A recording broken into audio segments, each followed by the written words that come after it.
Okay, let's get started with chapter 29, which is entitled The Uncertain 70s. And we'll talk about exactly why things were uncertain in the 70s. So Nixon is president, and his main interest is foreign affairs. He has Henry Kissinger is his Secretary of State, and he hopes that by working with Kissinger, they can stabilize Russian relations by withdrawing from Vietnam, recognizing the People's Republic of China, and decreasing the rivalry with the Soviet Union. There was an agreement with the Soviet Union, the Nuclear Proliferation Treaty, that would prevent spread of nuclear weapons to nations that didn't have them already. So we're not seeing that the US and the Soviet Union are agreeing to give up their nuclear arms, but we do see the agreement between the Soviet Union and the US to prevent the spread of development of additional nuclear weapons to nations that don't already have them. But at least it's an agreeing point, right? I mean, at least they're talking. And this kind of started to lessen the nuclear tension. So at this point, Nixon is doing some good stuff. He began the process of establishing relations with the People's Republic of China. And this is a picture of Nixon on the right here and the Prime Minister that were at a banquet together in Beijing. Nixon was the first person to ever go to China for that kind of negotiation and that kind of peace talks. This was a big deal. The relations had been bad because when communists took over China, the People's Republic of China, they executed thousands of people. And the United States did not like that. You know, we're about the humanitarian effort. So the U.S. did not like that.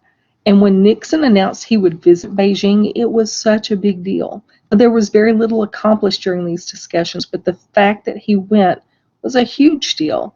And he was building a name for himself in terms of foreign policy. Now, during this visit to Beijing, the U.S. did agree to withdraw U.S. troops from Taiwan. In 1973, America pulled out of Vietnam. Peace with honor in Vietnam came about when America pulled out of Vietnam in 1973.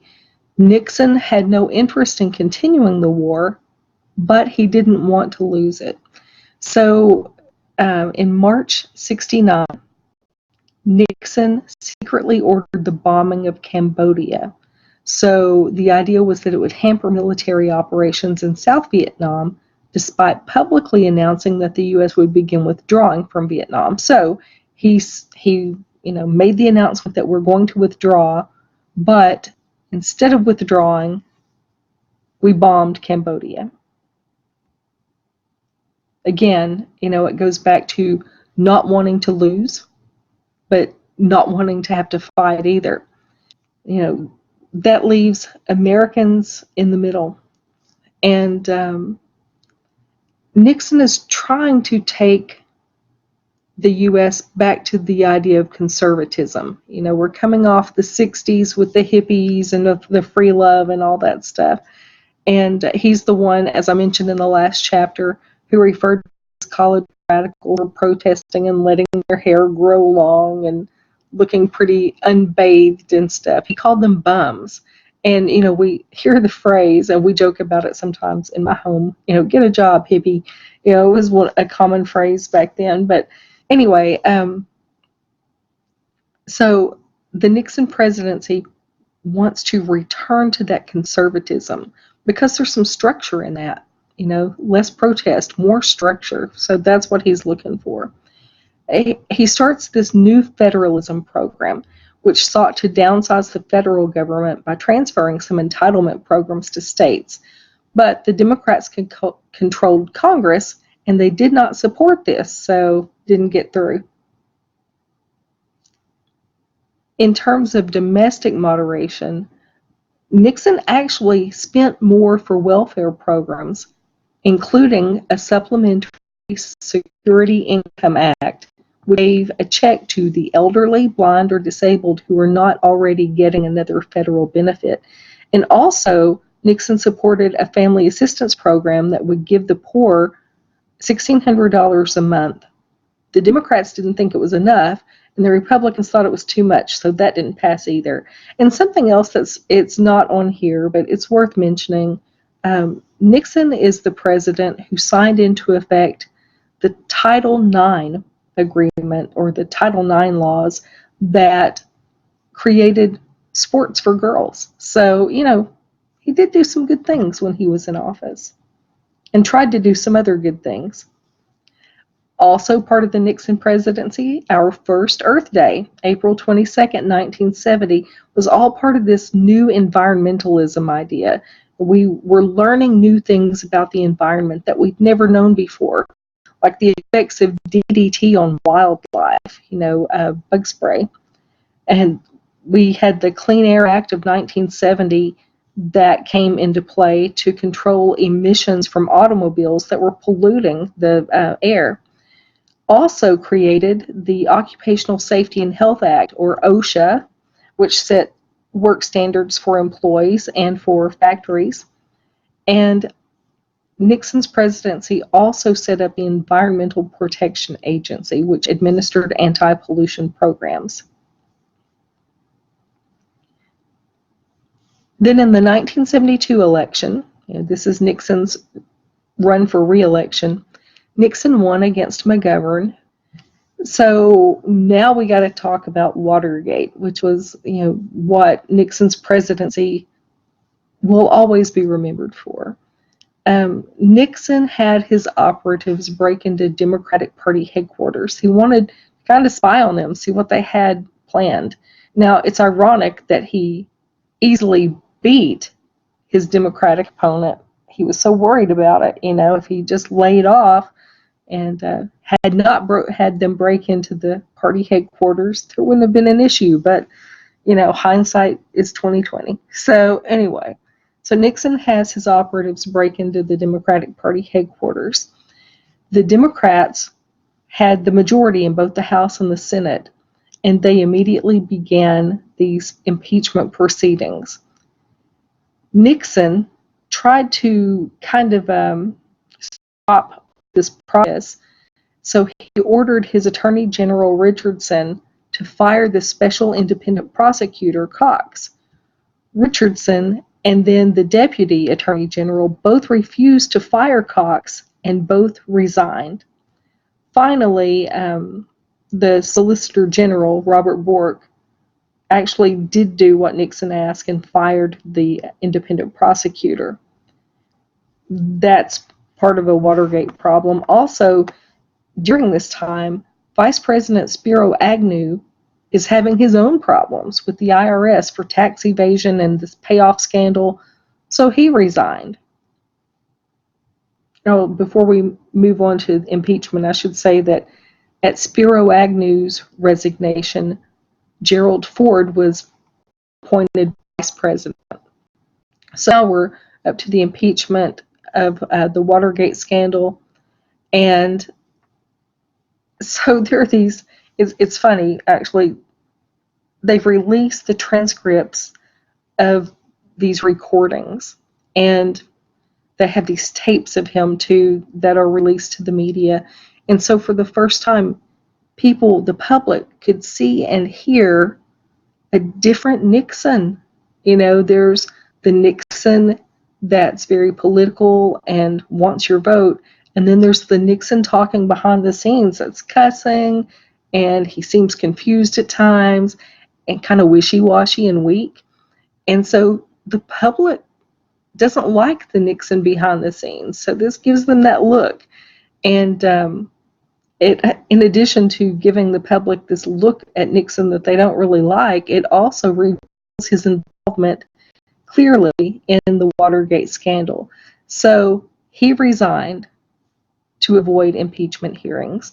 And then Vice President Ford, who had just, not too terribly much sooner been moved into the vice president's position, is now president. And Nixon said that he picked him because he was a decent man. They needed a decent man to follow up after the scandal. So some saw Nixon as a victim of Cold War politics. So because the negotiations encouraged secrecy for the sake of national security, that he felt like the secrecy was just part of government. And so secretly breaking into the Democrat Party convention and recording things was just kind of part of the Cold War era. But of course, we know that that's still wrong, and the system of checks and balances within our government got it and worked through it. So Ford is America's only non-elected president. He wasn't elected to be vice president. He wasn't elected to be president. The problem is, if he did want to be elected, he messed up by granting a pardon to Nixon right away, which doomed his chance for election. In 1976, when Ford did run for president for the Republican ticket, the Democrats won Carter and Mondale, Jimmy Carter and Walter Mondale. So in the 70s, we still have African Americans and Hispanics who have not made the progress that they wanted. We still have people calling for immigration reform too. And then more women are working. There are more single moms at this time. We have affirmative action programs in place to help qualified minorities. Also important in the 70s, 1973, Roe versus Wade Supreme Court decision legalized abortion within the first 3 months of pregnancy. This is still being debated. We have states that have, I believe it's Georgia, that came in and said and changed at the state level to only allow abortion within the first 6 weeks of pregnancy.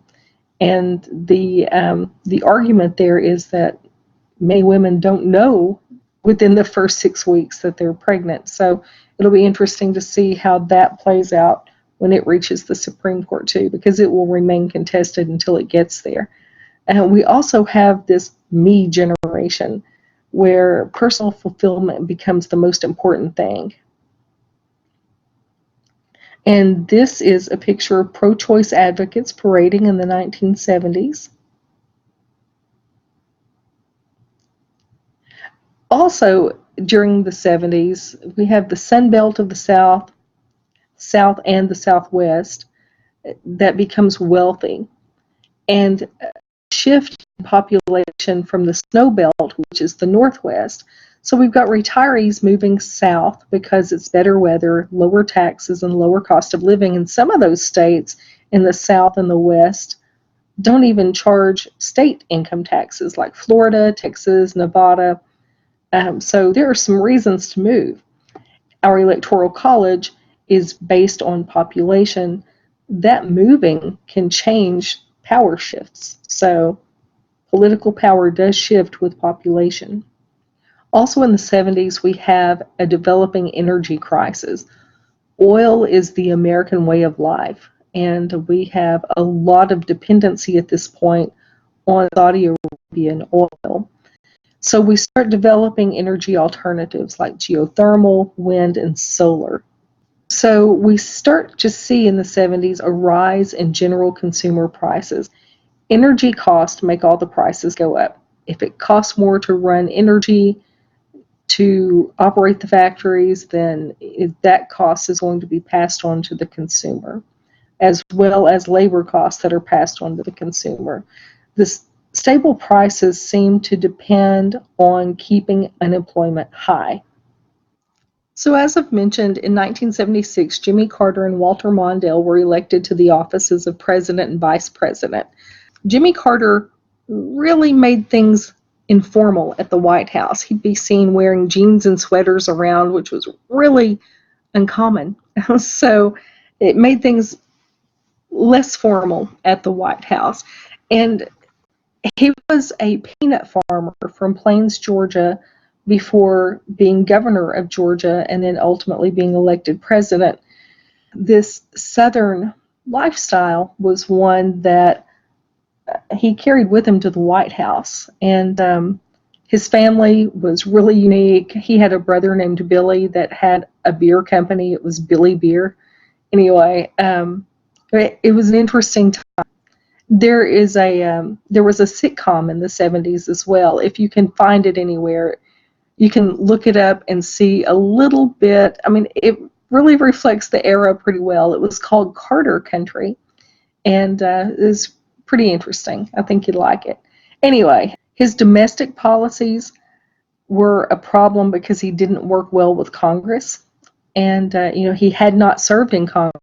He had, however, been a governor of the state, which is a good starting point for anyone who wants to be president, but he just didn't work well with Congress. And his biggest problem was this dependency on foreign oil. And his recommendations were too mild to deal with it. They just weren't strong enough to fix the problem. In terms of foreign policy, Carter wanted to make the U.S. benevolent in the world. He wanted a distance from the violence of Vietnam. He did make some headway in terms of foreign policy with Israel and Egypt at the Camp David Accords. That it was kind of like a situation where he moderated, and that was a positive step for his presidency. However, one really bad thing that happened during his presidency was the Iranian hostage crisis. 52 Americans were held hostage by the Iranians for 444 days during Carter's presidency.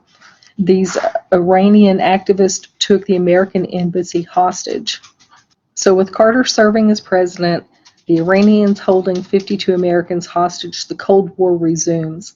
The Soviet Union is still viewed as a threat.